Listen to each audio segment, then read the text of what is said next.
Hey everybody, this is Pierre Quinn, and you're listening to the Leading While Green podcast, where my mission is to help you live, learn, and lead with confidence. On this episode of the podcast, episode number 16, I'll talk about how I almost destroyed Thanksgiving, the challenge with typical Black Friday shopping, why you should be careful of the comments, and some encouragement to never give up. So, listen up.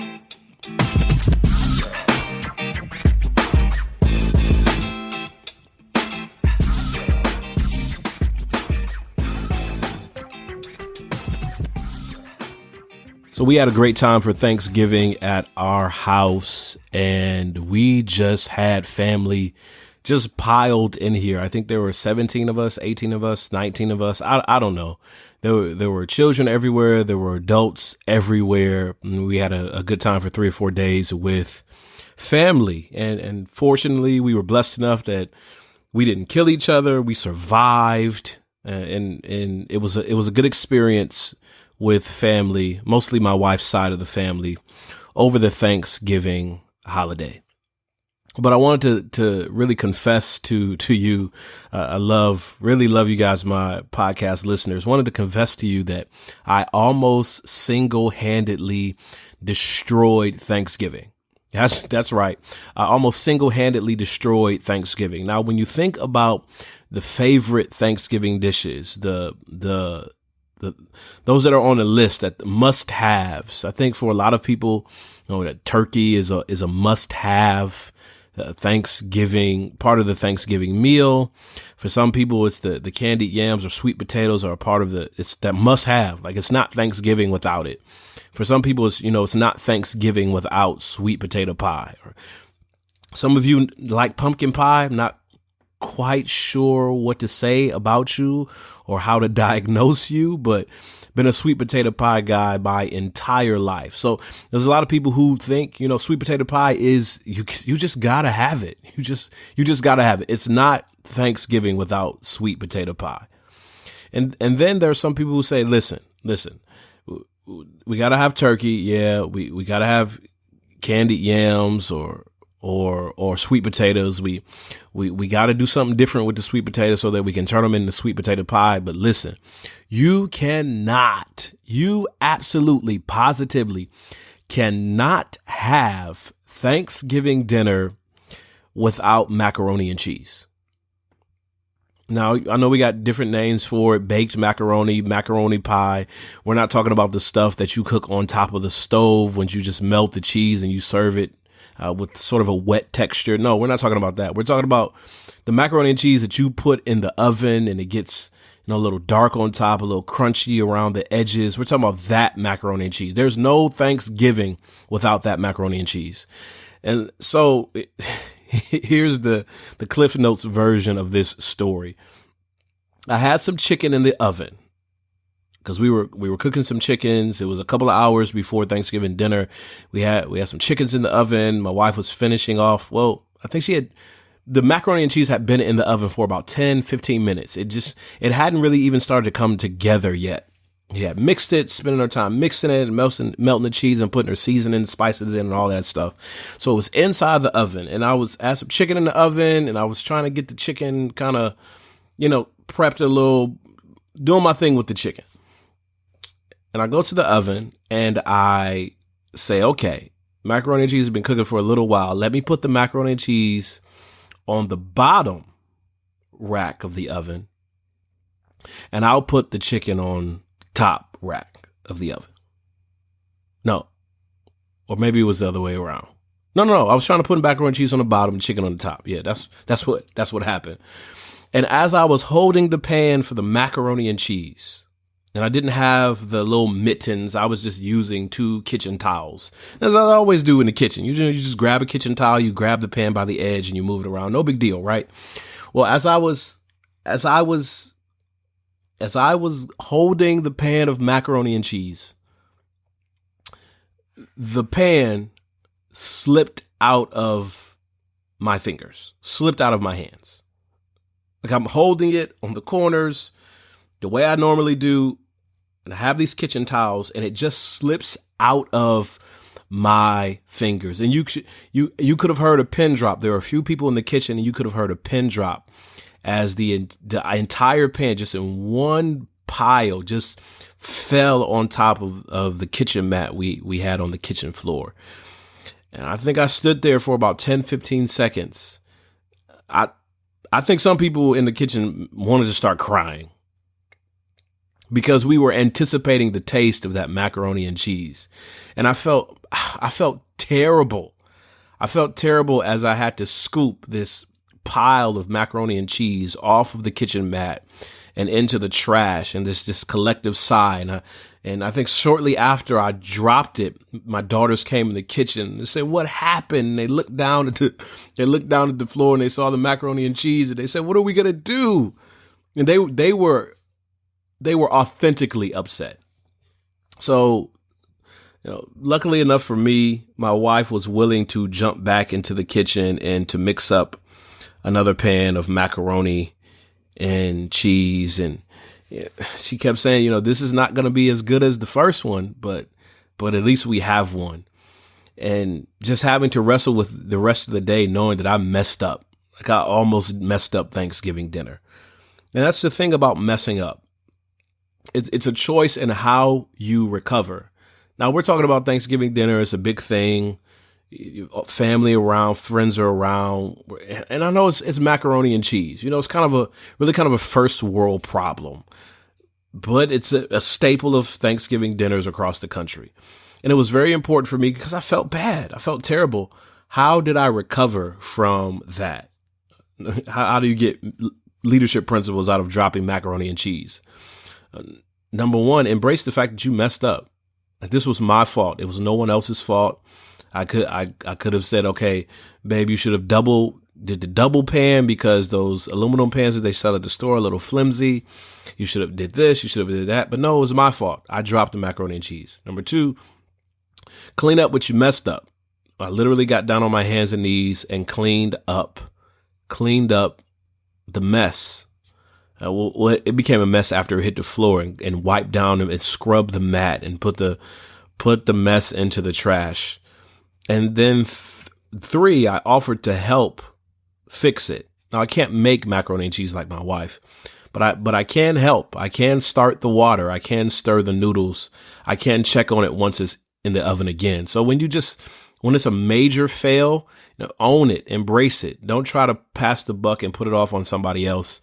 Say, yeah, I did it. I messed up. And then clean up what you messed up. What's the process like for cleaning it up? What's the process like for getting past the confusion and the calamity and disappointment? And then three, offer to make it right. Ask how can you help make this thing right again. So that's what I got from dropping the macaroni and cheese. Well, the day after Thanksgiving is, at least in the United States, is this day called Black Friday. Now, with my two brothers-in-law, we sat at the table for a long time discussing Black Friday, and what we term really is it's kind of a Black Friday hustle for people, for the astute shopper, recognizing if what you're getting is actually a deal. But every single year on social media, and long before social media was just news broadcast, they would show you the people who storm the stores. They stay out all night. They stay in line just to get Black Friday deals, and they storm the stores. And the most intriguing thing about people storming the stores really are the fights that break out over things that don't really matter in the grand scheme of things. Fighting over TVs, fighting over laptops, over phones, just fighting over electronics mostly. Fighting, actual fist fights, dragging people out, stomping people, getting upset, cussing people out over a Black Friday special. And I thought about that. I thought about that because I was having a conversation with some church leaders a couple of days later, and we were talking about what would life look like if people actually were able to monetize the time that they spent waiting for the Black Friday deal outside. Now, I got nothing against Black Friday, got nothing against companies trying to make their money, got nothing against Cyber Monday, got nothing against finding a good deal. But what would it look like to monetize your time? And are the savings that you received by standing in the Black Friday line, Are they worth it when you think about how long you actually had to wait for it? And I think we have a challenge in our society, in our culture. We have a challenge of running to the wrong things or running for the wrong things. They're running inside just to get a TV, just to get a gaming system, just to get a phone that was on sale. But we also have this habit of using the right effort for the wrong thing. So conversely, we have this energy, we have this excitement, but we don't direct it towards the right things. And what would it look like? I'm thinking about it. I'm thinking about, there's some people who stood in line on Black Friday who could have used that time to work on their next project, could have used that time to get their resume together. They could have used that time to strategize on how their team is going to be better, how they're going to lead better. Some people spent hours, 12 hours, depending on what time you were there. I remember on Thanksgiving Day, we ran out to get some plates at Walmart, and this was about 2:00 in the afternoon, and there were people already in line. Now, I think that Walmart had a Thanksgiving night Black Friday thing, but I'm not sure. But whatever it is, it caused them to leave the time with their friends and family to stand in line. And how could you be better served if you could get that 3, 4, 5, 6, 7, 8, 12 hours back? Hours that many people are going to wish they had as the year ends and we teeter into the beginning of the year. And we're always talking about, I don't have enough time. I don't have enough time to work on this. I don't have enough time to start that. I don't have enough time to research this. Well, you had 12 hours waiting outside of Best Buy, waiting for Black Friday. And how can we shift our thinking, and not just our thinking, but the thinking of the people close to us and the thinking of our teams? We got the effort, but how can we move? How can we shift that effort to being in the right place? Speaking of having the right effort in the right place, I was sitting down with some friends of mine who are relatively famous. Okay, I don't know if you would consider them famous at all, but they have a video on YouTube that has gone viral. It's been, I think since they've uploaded it, it's about 2 million views on YouTube. I'll put the video in the show notes so you can check it out. And basically it was a video about them surprising their children on a trip to Disney World. And I asked them about the experience from time to time, and they said, they were just shocked, amazed that the whole thing went viral, and they never intended really for it to go viral. It was really something they just were just making for family and friends. But video public and close to 2 million views later, they're viral. That's, in our social media age, that's a pretty big deal, pretty big accomplishment. So real cool people, real nice family. We enjoy hanging out with them.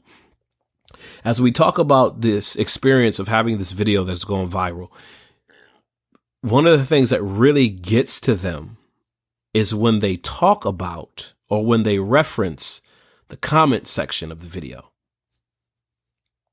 They reference the comment section of the video and they talk about how the comment section, people have said some of the most mean and hateful things in the comments of this video. I was reading some of the comments and I was just thrown back, partially because I've known them for a little bit over a year now. And the comments really just, they were out of context. They were just mean. They were trolling. That's the term when you just get on someone's social media feed or thread and just start saying reckless stuff. It's called trolling. The people saying all of these crazy things about them and about their family and about what they thought and about this, that, and the other that were totally out of context. The only thing they saw, and I think the video was really short. I think it was 2 or 3 minutes. I don't know. When you check the show notes, you'll see, and click on the video, you'll see. Rather short video, and all of this conjecture about their life, and from a 2 to 3 minute video, and there's thousands of these comments, and I'm trying to figure out, where do you have the energy to do that? I mean, we have energy. We have the right effort, but we're putting it in the wrong place. We're putting it towards commentary on someone else's life that they only give us a snapshot of. And the video was meant to be humorous. It was meant to be funny. It was meant to garner laughs. I thought it was funny personally. But we put all of this effort, and it's amazing. And I think I put this on Instagram. I want to challenge people to spend more time creating than you do critiquing. Now, if you're a paid critic, like if you're a paid food critic, if you're a paid movie critic, if you're one of those judges on those reality singing competitions and they pay you to give your opinion on someone's performance, I think that's different. But we are not paid to provide commentary on the lives of other people. Most of us aren't. We're not paid to provide commentary. And for those of us who are in a capacity of leadership where we have to critique or look at people's work performance, I think there's a totally different like sphere that we're talking about there. We're just talking about in day-to-day life, how much we spend time and energy making comments on people's lives, on what they drive, on what they wear, on how they do their hair, on where they choose to go on vacation, or what program they're studying in school, and what they're buying at the store. I mean, just all of this stuff, all of this energy that we're wasting on things that don't have a significant impact in the long run. And I want to tell you, especially heading into 2018, if you want to be a more impactful leader, and I'm pretty sure I said this a few podcast episodes ago, you need to spend more time creating your own stuff and building your own platform and building your own influence than you do critiquing what other people are doing. You got to spend more time building up. Spend more time trying. And I know you're listening to this and you say, I'm scared and I'm not quite sure how I feel about that. I'm not quite sure I'm up for the challenge. Well, if that's the case, it's a bigger responsibility on you really to keep your mouth shut as you're watching what other people do. Sure, their song may not be great, but they wrote the song and they performed it. Sure, their book may not be a bestseller, but they wrote it and they published it. Sure, their outfit might not be the best, but they designed it. Sure, their hair might not be the best, but they styled their own hair. I mean, we're giving commentary on something that someone else has done. Instead of taking that energy, instead of taking that effort and putting it toward our own projects and our own initiatives. And man, for all my trolls out there, chill. I mean, chill. That's just not a way to live. You can't possibly be happy spending your entire life just critiquing and throwing comments at everybody else. And here's another thing that I want to share before I move on. You are in no way obligated to respond to the trolls in your life. And now we're not just talking about social media. And I know how you get. Sometimes we just want to shut people down. We want to tell people, where we come from. We want to give them a piece of our attitude. You are in no way obligated to respond to the trolls in your life. No way obligated. You're no way obligated to respond to the trolls of your leadership. And sometimes it's better if you ignore the comments. You got to ignore some of these comments, the ones that are not constructive, the ones that are not true, the ones that are not going to help you grow, the ones that are not going to help you make a difference.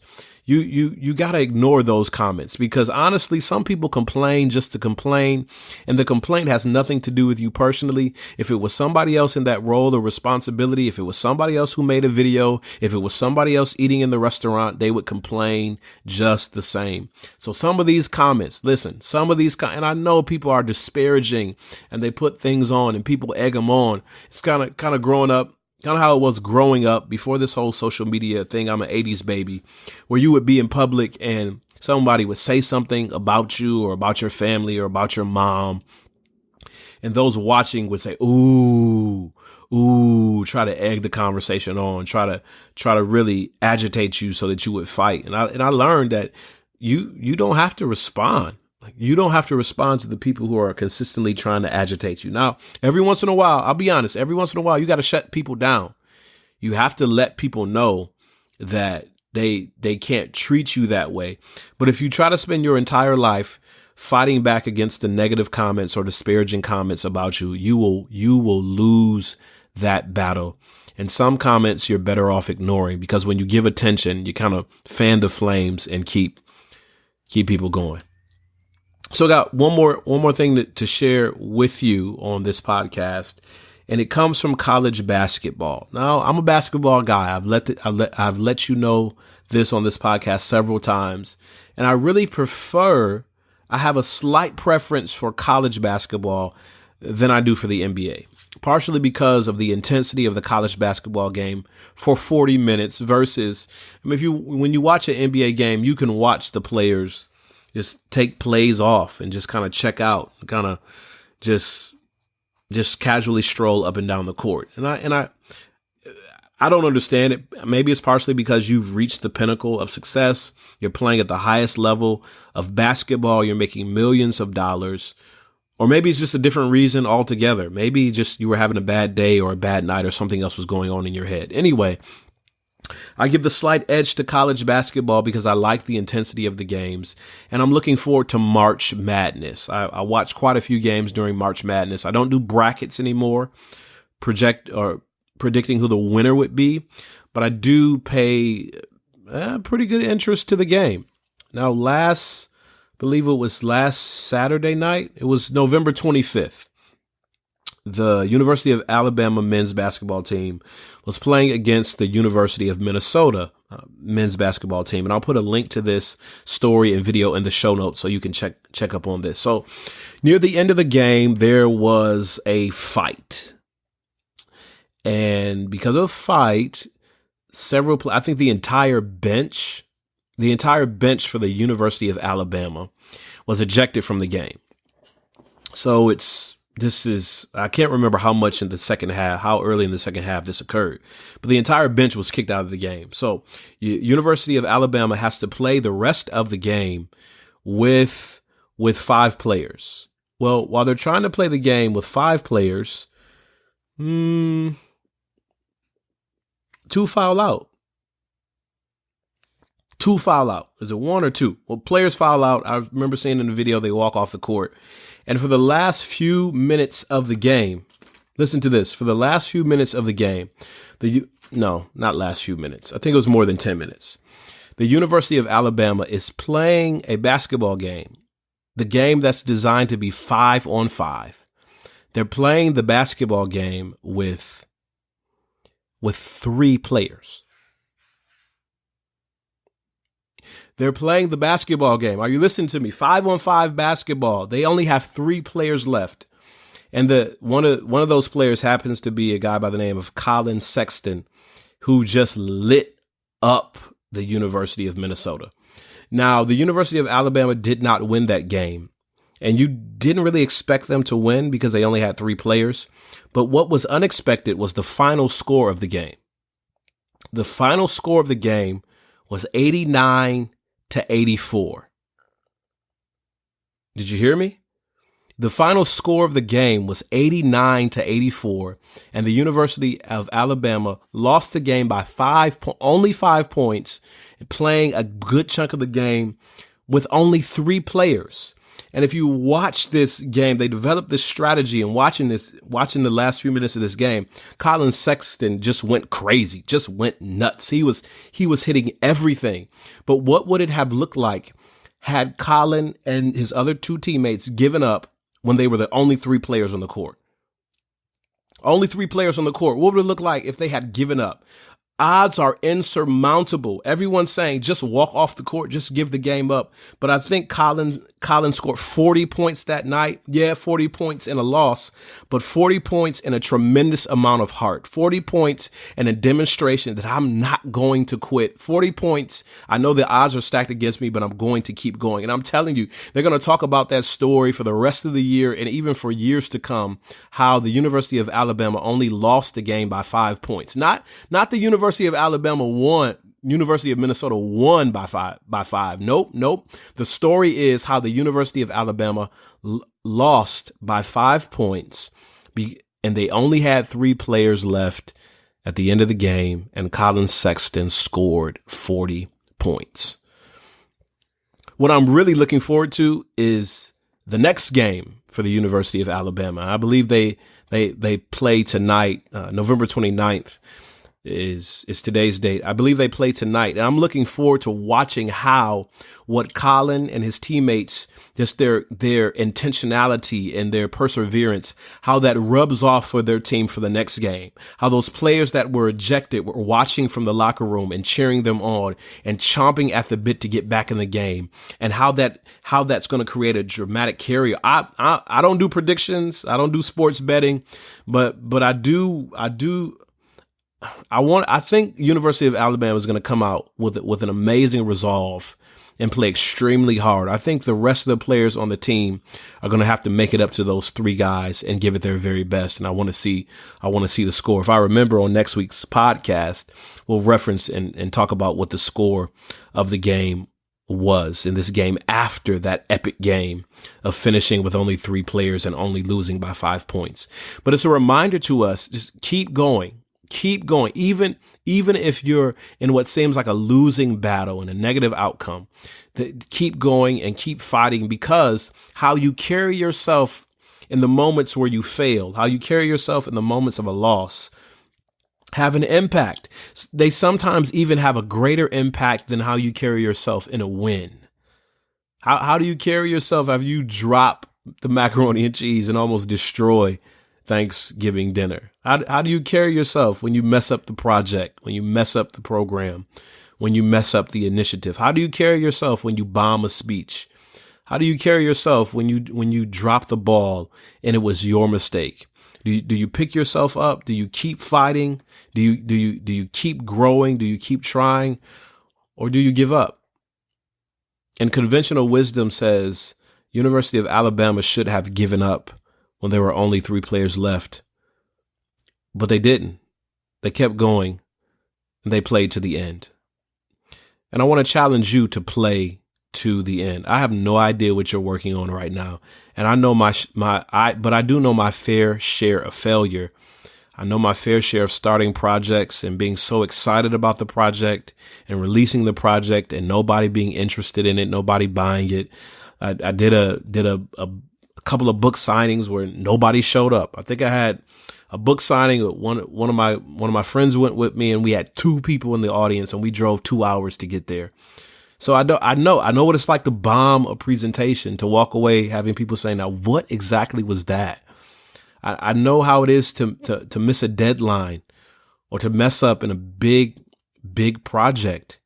But how you pick yourself up in those moments and how you keep going really has a lasting impact on the world around you. And try to stay consistent. Consistency is key. That's why I'm coming to you every week with some insights to help you live, learn, and lead with confidence.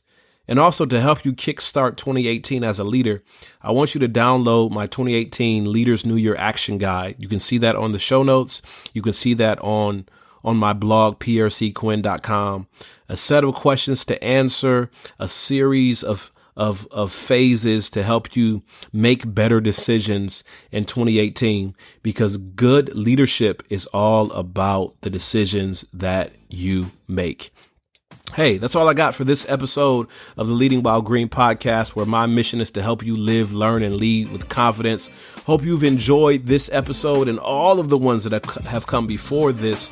And I want to challenge you to leave me a review on iTunes. Appreciate all the reviews that I've received so far, but the more reviews I get, the more that we can help the rest of the world become better leaders.